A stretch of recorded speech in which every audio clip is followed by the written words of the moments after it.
Oi, pessoal, aqui é a Rafa, de novo com a mesma roupa, hoje eu já gravei um vídeo. Eu tô hoje aqui com o Vini, que é meu colega, vai comigo para a HBS. Ele nasceu em Piracicaba, onde eu estudei lá na Exalc, em Pira. Então, Vini, já comecei a falar de você, mas se você pudesse apresentar, de onde você veio, onde você estudou, onde você trabalhou. Tá. Bom, primeiro, Rafa, obrigado pelo convite de estar aqui. Já vi quase todos os vídeos, acho que eu só não vi o que saiu hoje. Teve um que saiu hoje no canal, né? Então, eu acho que é muito legal produzir esse tipo de conteúdo, né, para as pessoas. Acho que o processo de application, ele parece um processo, né, monstruoso, longo, e ajudar a desmistificar isso e mostrar que é possível, eu acho que uma missão muito, muito legal.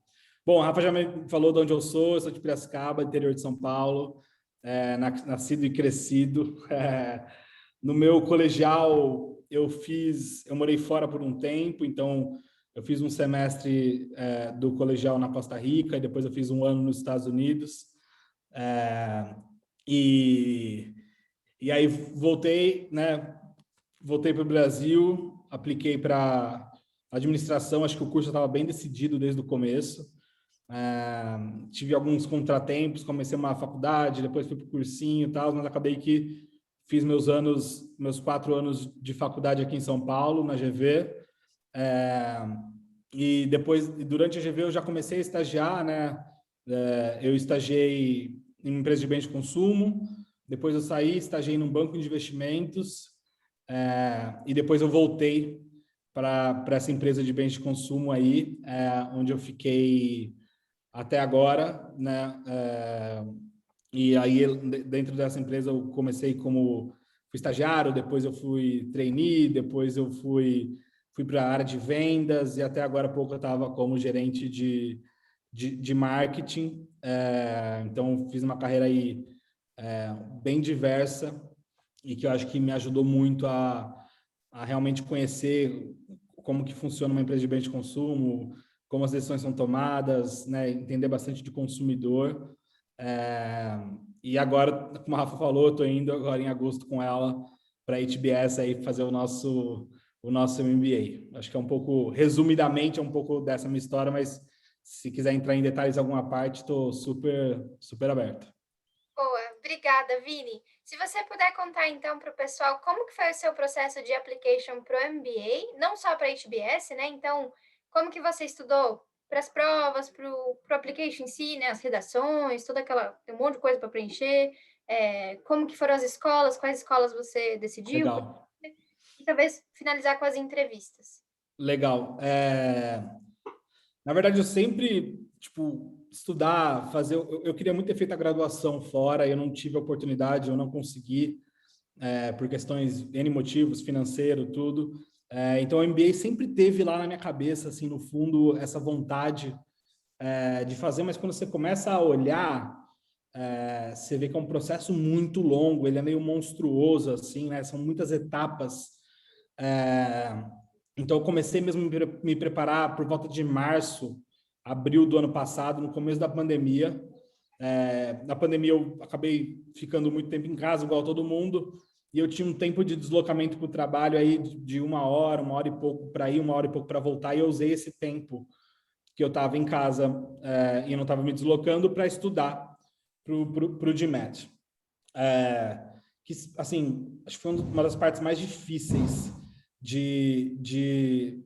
do processo inteiro, assim, acho que quando eu lembro muito de ter feito meu primeiro simulado e, tipo, tirar uma nota muito ruim, e você fala, caceta, é possível, será que dá? E eu acho que, para mim, o GMAT tem dois pontos fundamentais que eu acho que me ajudaram, que eu acho que eu identifiquei na prova. Não é igual para todo mundo, tá? Mas para mim era muito sobre é, foco, né? Então, tipo, na hora que está estudando para o GMAT, está estudando para o GMAT mesmo. Então, tempo de qualidade e frequência, tá? Eu lembro muito que eu tive uma semana ali que eu, né, não estudei como deveria, e depois eu fiz um simulado, assim, a minha nota caiu muito. Então, a frequência de manter uma frequência de estudos, ela era muito importante. Então, como que eu estudava? Eu estudava durante a semana, à noite, então eu começava por volta das 8, às vezes 7h30, e até umas 10, 10h30. todos os dias. E aos finais de semana, durante o sábado, eu estudava meio que o dia inteiro, parava para almoçar, estudava até umas 6 da tarde, 5, 6 da tarde, e no domingo eu normalmente estudava de manhã, almoçava um pouco mais tarde, e aí tinha a tarde de domingo livre, tá? Então, eu fiz isso por um tempo. Aí, como eu falei, eu comecei em março, abril, eu comecei tarde, né? Então, os rounds, acho que os rounds, começo de agosto, setembro, né, o Rafa? Então, eu tinha pouco tempo para me preparar e faço alguns projetos fora do trabalho. Então, assim, conciliar o tempo, organizar a agenda também era muito importante. Então, fiz, né, estudei para o GMAT, fiz a primeira prova, tirei uma nota aí legal que já dava para aplicar, que já estava na média, próximo das médias dessas escolas. Vocês conseguem ver todas as médias no site. Acho que todas as escolas que eu apliquei divulgam essa média, então acho que era uma boa meta ali. Obviamente eu queria ficar acima da média, mas vocês vão ver que a partir do momento que você está ali, né, nos 700 e alguma coisa, avançar é muito difícil, né? Então, eu acabei estacionando por ali perto das médias. E assim, uma coisa que eu não fiz e eu gostaria de ter feito, eu gostaria de ter começado antes a estudar para o GMAT, sabe? Ter mais tempo para me dedicar a outras partes do processo, que as pessoas acham que é rápido fazer um essay, e não, demora muito tempo também. Acho que a minha redação de HBS teve, sei lá, N versões, cada palavra ali foi pensada, repensada, cada frase. Então, teve um momento que eu estava estudando para o GMAT, tendo que fazer os essays e tendo que arrumar currículo, e tem algumas escolas que pedem vídeo. Então, assim, foi um momento ali muito conturbado ali por volta de julho. E então, se eu tivesse começado antes, acho que teria sido menos doloroso o processo. Então, GMAT, TOEFL, né, que você precisa fazer. As escolas ali têm uma média de... Algumas não pedem nenhuma nota, mas a HBS são 110 pontos, né? São 110 pontos de 120.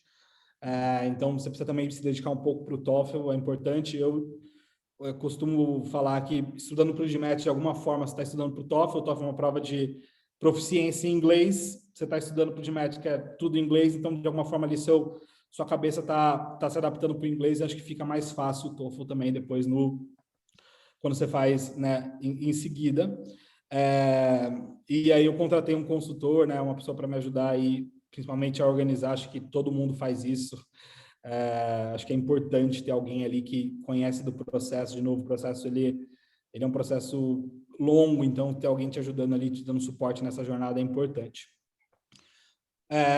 As escolas, eu apliquei para 6 escolas. Eu tinha pouco conhecimento das escolas quando eu estava no momento de aplicar. Acho que HBS e Kellogg eram 2 escolas que eu tinha mais conhecimento, porque eu, né, tive a oportunidade de visitar, ou porque eu conheço ex-alunos, então eu já conhecia um pouco, bastante da cultura, assim, e da metodologia de ensino. Mas as outras escolas eu fui aprendendo ao longo do processo. Então, mais uma dica aqui, eu acho que, cara, entenda, né, Rafa, as escolas. Acho que é importante você entender as escolas. Tem muito conteúdo na internet que vai te ajudar aí nessa jornada de escolhas de escolas. Acho que ranking acho que é uma métrica muito, acho que ela é muito superficial, assim, sabe? Então, as escolas são muito mais do que um ranking, né? Então, acho que é importante você realmente dar um deep dive ali, procurar as pessoas no LinkedIn, né? Tentar trocar ali alguma informação para tentar pegar um pouco de como que a escola funciona, como que é a metodologia. Eu acho que isso é super, super, super importante. Eu fiz esse processo assim, mas também, se eu tivesse tido um pouco mais de tempo, acho que teria sido muito valioso. Aí eu apliquei, né, das 6 escolas, eu fiz 3 entrevistas. A entrevista de HBS, e quando vocês começarem a ler, vocês vão entender, ela é uma entrevista um pouco mais específica. A pessoa que vai te entrevistar, ela já leu o seu currículo, a sua história, as suas cartas de recomendação, então ela vai fazer perguntas muito direcionadas para você. As outras escolas, elas têm uma entrevista que são normalmente feitas com ex-alunos. Então, o cara vai te conhecer ali, ou a moça vai te conhecer ali durante o processo de entrevista. Em HBS, a pessoa já vem preparada, né, para a sua entrevista. Então, são perguntas muito específicas sobre coisas que você colocou, e eles querem entender um pouco mais no detalhe daquilo ali. Acho que é um pouco disso, Rafa, o meu processo aí de application e das coisas que eu gostaria de ter tido um pouco mais de tempo. Acho que aqui o que faltou foi tempo e eu achei ali no começo da pandemia uma oportunidade, uma lacuna de tempo para me dedicar, mas se eu tivesse começado o processo muito antes, acho que teria sido muito, muito rico também. Sim, sim. E Vini, eu acho que é legal falar da entrevista de HBS, que ela, por ser tão específica, ela é muito diferente, né? Então eu lembro, se eu me lembrei, a sua foi muito desafiadora, né? O seu entrevistador ficou te fazendo probing questions, não foi esse o seu caso? Assim, tipo, A cansativo. minha entrevista, ela foi, não sei se é desafiadora, mas ela foi muito intensa.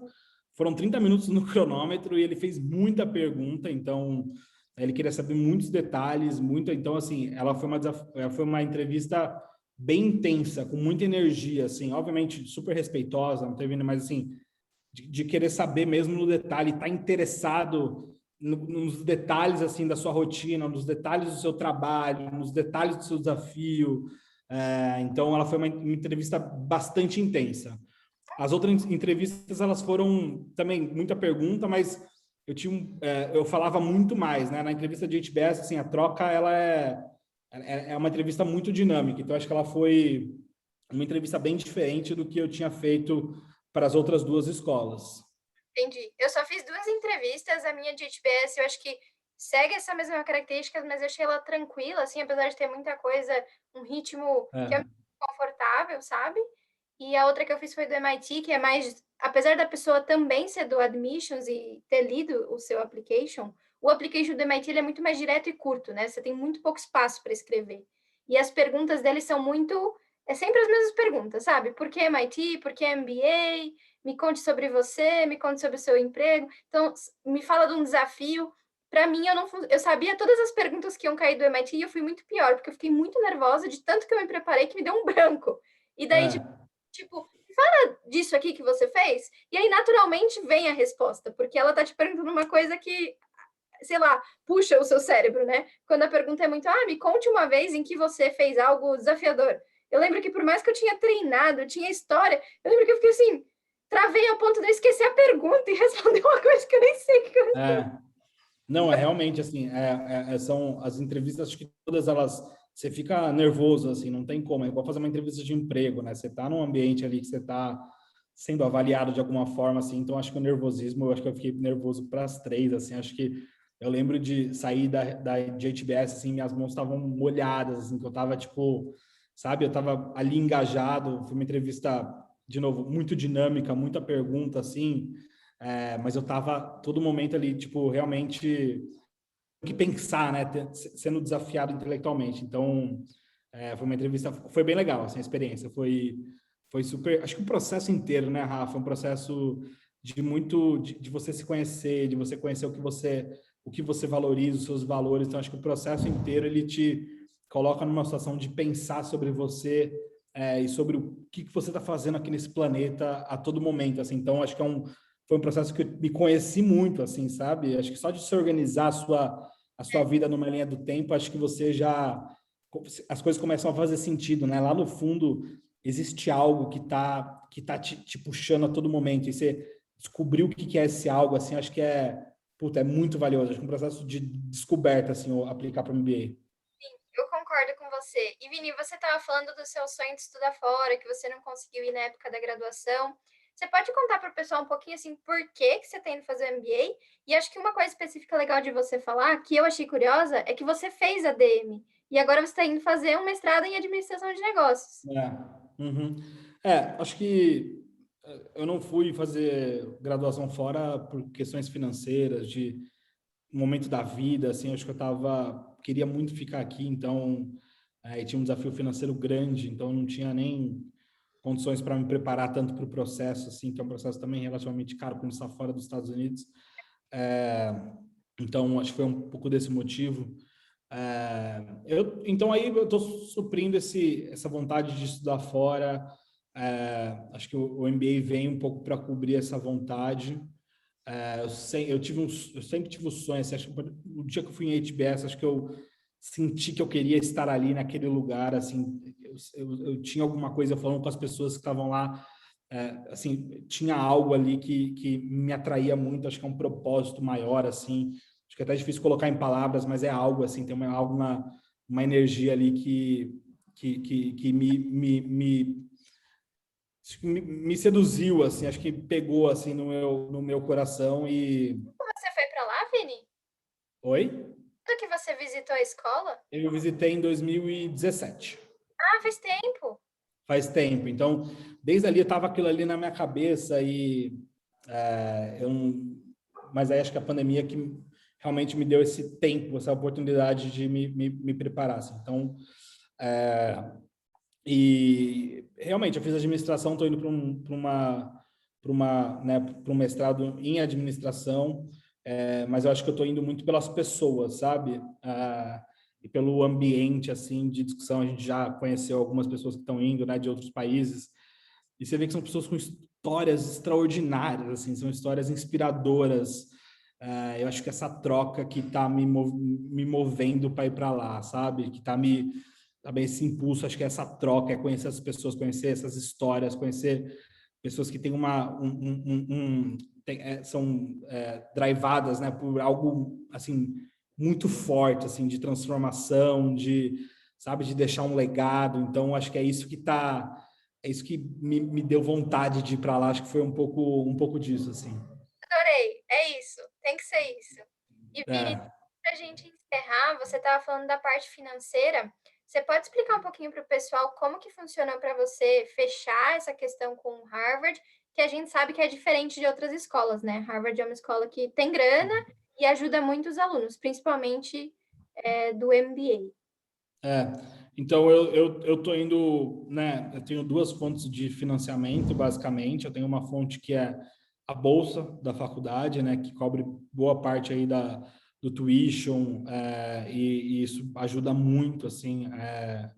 Assim, eu estava até falando esses dias que um dia eu pretendo devolver em dobro, em triplo o que estão fazendo por mim, assim. Então, tem essa parte da bolsa. E a outra parte eu estou indo com financiamento, né? Uma dívida que eu estou pegando junto com a União de Crédito, não sei como chama, Rafa, mas um banco ali dos funcionários da escola que dão uma linha de crédito com juros relativamente baixos para estudantes. Então, eu tenho essa, essa dívida, né? Que essa eu vou ter que sim pagar, devolver.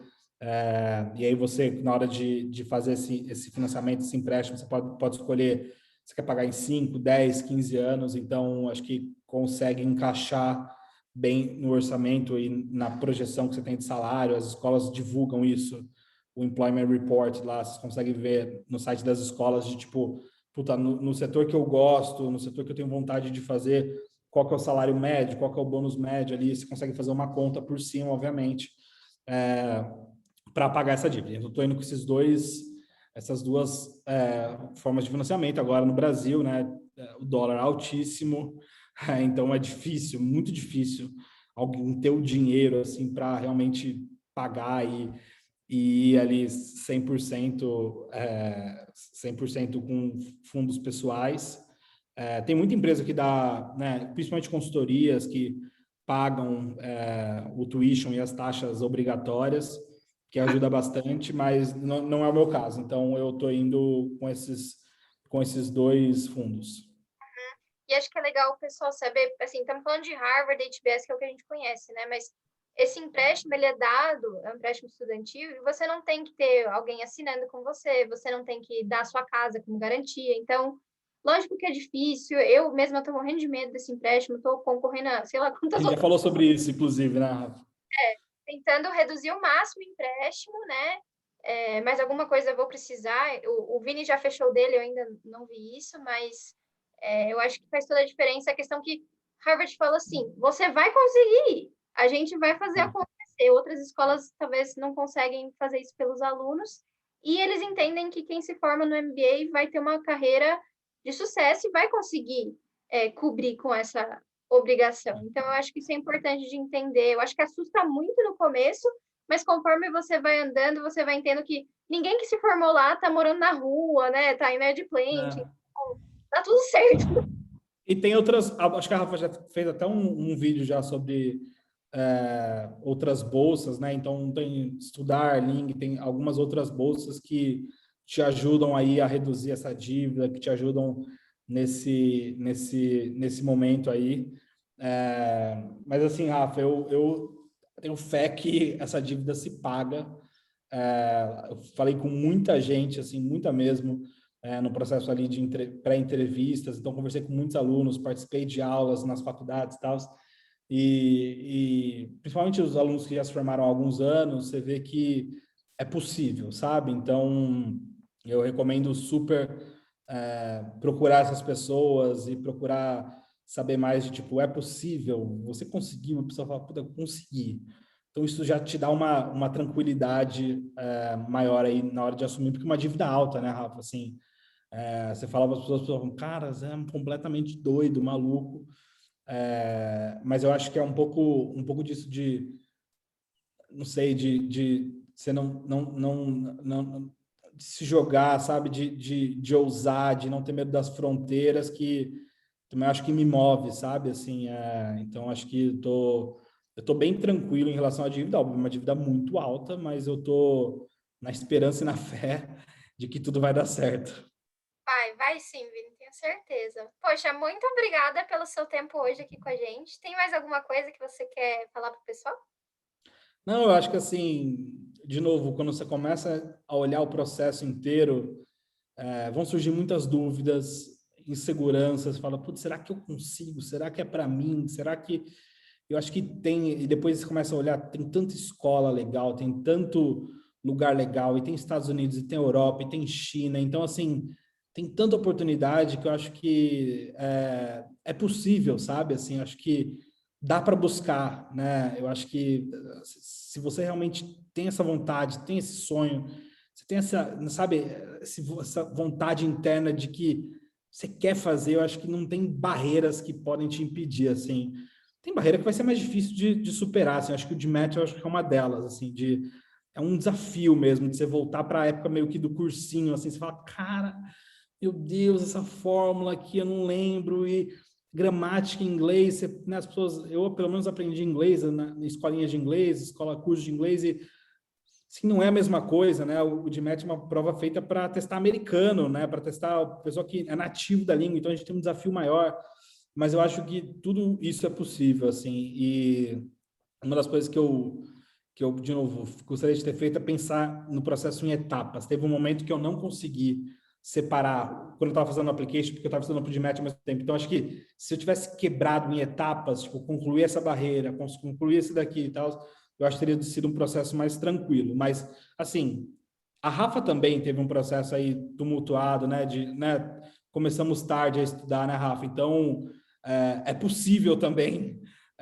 mas se eu tivesse me planejado, acho que eu teria tido um processo um pouco mais tranquilo. Sim, você começou em março e eu comecei em julho para fazer tudo. Então assim, se você tem um sonho, eu acho que não tem nada que te impede de nada que vai te colocar no seu caminho que você, para você cumprir esse sonho que você não vai superar. Assim. Ai, muito obrigada, Vini. Adorei a mensagem de superação aqui no final do nosso vídeo. Muito obrigada para quem assistiu. Tchau, pessoal. Tchau.